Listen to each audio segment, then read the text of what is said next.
Agora você ouve uma palavra de vida com o pastor Érico Rodolfo Bussinger.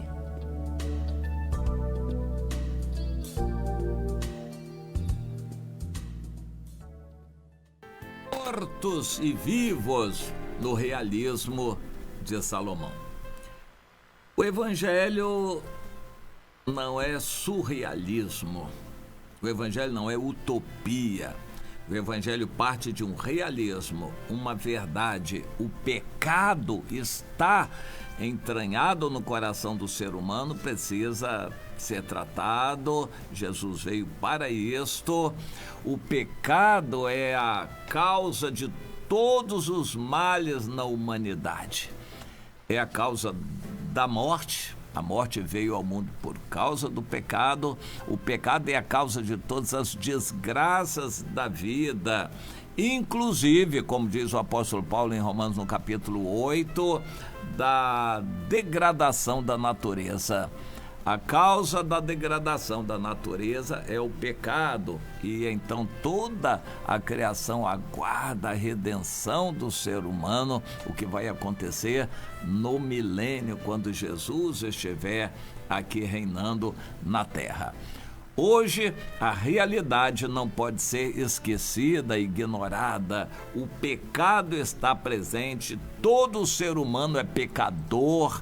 Nós precisamos botar os pés no chão. O Evangelho não é fugir da realidade, mas é exatamente enfrentar a realidade com o remédio, que é o sangue de Jesus.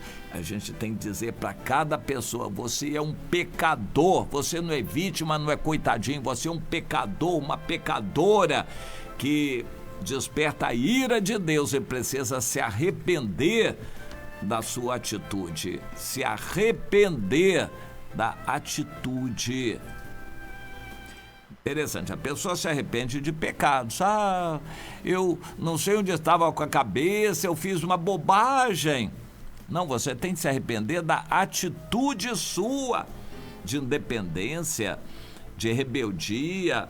A sua atitude é pecaminosa, não só os seus atos que você praticou. A sua atitude é pecaminosa, tem que se arrepender se você quiser o Senhor e a salvação. Isso tem que ser anunciado. O Evangelho parte de um realismo. Mas Satanás gosta de dourar a pílula. É uma expressão. Pílula seria um remédio amargo, mas é dourada com açúcar, alguma coisa assim, para ficar mais agradável à vista e até para ser colocada na boca. Satanás gosta de enfeitar o mundo, e o mundo é bastante atraente na aparência, mas na essência o mundo é mau e não mudou em relação aos tempos de Salomão. E eu quero falar um pouco sobre isso, os tempos de Salomão. Em Eclesiastes, ele no capítulo 4 escreveu o seguinte: eu vi ainda todas as opressões que se fazem debaixo do sol. Eu vi as lágrimas dos que foram oprimidos, sem que ninguém os consolasse. Eu vi a violência na mão dos opressores, sem que ninguém consolasse os oprimidos. Interessante, Salomão viu tudo aquilo: opressões, as lágrimas, injustiças cometidas e pessoas chorando. Ele viu os oprimidos, ninguém consolava esses oprimidos. Ele viu a violência na mão dos opressores e ele viu a situação dos oprimidos. Então ele viu as injustiças sociais, ele viu as dores, os pecados, as coisas todas, ele viu tudo isso. A conclusão que ele chegou no versículo 2 é interessante: pelo que agora eu tenho por mais felizes os que já morreram, mais do que os que ainda vivem. Mais felizes os que morreram. É bom a gente lembrar que Salomão não tinha a perspectiva da vida eterna. Não, a ideia que ele tinha é de que o mundo é tão mal que quando a pessoa morre, descansa. A Bíblia usa muito essa expressão, descansar, como sinônimo de morrer. É interessante, felizes são os que já morreram, porque descansaram das fadigas aqui da terra, não verão mais violência, eles não sofrerão mais com as opressões, não se estarrecerão mais com as corrupções. Felizes os que já morreram, porque descansaram. Essa era a ideia de Salomão. A vida é atribulada. Interessante. Salomão fala aqui de vários aspectos da vida, mas ele que nasceu no berço de ouro, ele que vivia no luxo, que podia fazer o que quisesse, ele desabafa no livro de Eclesiastes que nada daquilo adiantou. Ele se deu a construir muitas coisas, a fazer muitas obras, e aquilo não trouxe a felicidade para ele. Ele se dedicou a ler, estudar e pesquisar e aprender. Também aquilo não trouxe a felicidade para ele. Então ele se deu a comer e beber. Também não trouxe a felicidade. Ele se entregou à diversão, fazer o que pudesse, rir à vontade, também não adiantou. Ele se supriu do que havia de melhor entre os homens, as mulheres e mulheres e mulheres. Aquilo não trouxe a felicidade para ele. Então ele se desesperou da vida. Salomão, um rico que tinha acesso a tudo. Hoje você pensa que os grandes milionários, bilionários conseguem dormir direito? Eles também sofrem. A vida é ruim para eles. Eles têm o direito de comer qualquer coisa, mas depois que encheu a barriga, o que adianta a melhor comida no prato se você já encheu a barriga? Os grandes também sofrem. E o Salomão então diz que é melhor morrer do que viver assim. Mas como ele não recomendava a pessoa tirar a própria vida, então ele considerava que aquele que teve a sorte de morrer estaria descansando e não veria mais esses dissabores da vida. Essa é uma conclusão, assim, alguns diriam pessimista, mas ele estava sendo realista. E essa concepção dele, de certa forma, é ampliada no Novo Testamento. O apóstolo Paulo disse, eu vivo pelo Senhor, mas se morrer, para mim é lucro, porque eu sei que a minha vida está guardada nas mãos do meu Senhor e eu tenho a vida eterna garantida. Eu não vou tirar a minha vida para apressar a minha entrada na vida eterna. Isso não, eu não vou fazer. Mas quando eu morrer, eu vou ficar feliz. Deus vai me levar para uma situação muito melhor.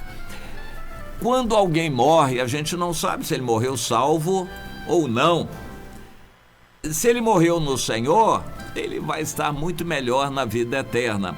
Mas se ele morreu sem o Senhor, ele também vai estar descansando da possibilidade de cometer mais pecados e piorar ainda mais a situação dele na eternidade. Um irmão uma vez me abriu o coração e disse que estava muito triste, muito decepcionado, porque ele orou muito para que o seu pai se convertesse. Ele orou muito para que o seu pai se convertesse. E quando morreu, o pai não tinha se convertido. Ele ficou muito arrasado por isso. Por que Deus não fez isto? Eu pensei e orei a Deus. O que eu vou dizer para ele agora? E disse, meu irmão, nós cremos que Deus é misericordioso. Se o seu pai um minuto antes da morte se arrependeu, então ele está bem com o Senhor. Nós nunca vamos saber com certeza o que aconteceu no minuto final da vida de uma pessoa, se ele pôde se voltar para Deus naquele minuto final antes de morrer. Então ele vai estar bem, nós não sabemos. Mas se ele não se voltou para Deus, se ele esteve longe de Deus, de qualquer forma, Deus fez para ele o melhor, porque Deus é bom, Deus é justo. Se Deus viu que ele não se salvaria e Deus deixou que ele morresse logo, foi um ato de bondade para não piorar a situação dele lá no inferno. Porque se ele vivesse ia fazer muito mais pecados e então pioraria a situação no inferno. Então, para abreviar a capacidade dele pecar, para diminuir a condenação dele no inferno, Deus abreviou a vida dele. Então, de qualquer forma, Deus foi bom para com ele. No pensamento de Salomão, ele descansou da possibilidade de ver pecados e de sofrer aqui na terra. Na concepção do Novo Testamento, se ele morreu com o Senhor, está melhor. De qualquer forma, o cristão tem que encarar a realidade da morte, sua e dos outros à sua volta. Aproveitar o assunto morte para pregar aos vivos. Isso é o que o cristão tem que fazer. Não fugir desse realismo, não fugir do confronto. Aí Salomão entra em uma outra área que é a seguinte, o versículo 3. Porém, mais felizes do que os que vivem e do que os que morreram, eu considero aqueles que não nasceram ainda e nem chegaram a ver as mais obras que se fazem debaixo do sol. Porque tudo aqui que se faz debaixo do sol é vaidade. Toda destreza do ser humano, todo trabalho, tudo isso provém da inveja dele contra o seu próximo. Isso tudo é vaidade. Então, por causa desse pensamento, Salomão achava que os que morreram estão melhor, porque descansaram. Eles não verão mais o sofrimento desta vida. E melhor ainda, quem nem nasceu. Nós não podemos formular doutrina nenhuma em cima disto, porque muitos poderiam pensar, bem, o que não nasceu já existia antes, e se a gente entrar por esse caminho, isso é um devaneio mental do Salomão, é um raciocínio, aquele se dava, mas a gente não pode estabelecer doutrina em cima de uma afirmação de Salomão, em cima de palavras do Antigo Testamento. É bom a gente entender. E esse conceito, então, de Salomão a respeito da morte é significativo. A vida precisa ser vista com realismo. Quem gasta dinheiro hoje tem que pensar nas consequências no dia de amanhã. E o realismo é bom, é um bom ingrediente para a gente buscar a paz no coração e a felicidade que Jesus vem trazer. O Evangelho não significa ignorar os problemas, fingir que eles não existem. Não. O Evangelho é maneira de enfrentar os problemas e nós precisamos saber, o mundo vai continuar sendo mal. Porém, nós vivemos no Espírito, com o Senhor, paz no coração e a certeza da vida eterna. E é dessa maneira que nós vamos enfrentar as agruras da vida e ajudar os outros também. Você compreende essas coisas, meu irmão, minha irmã?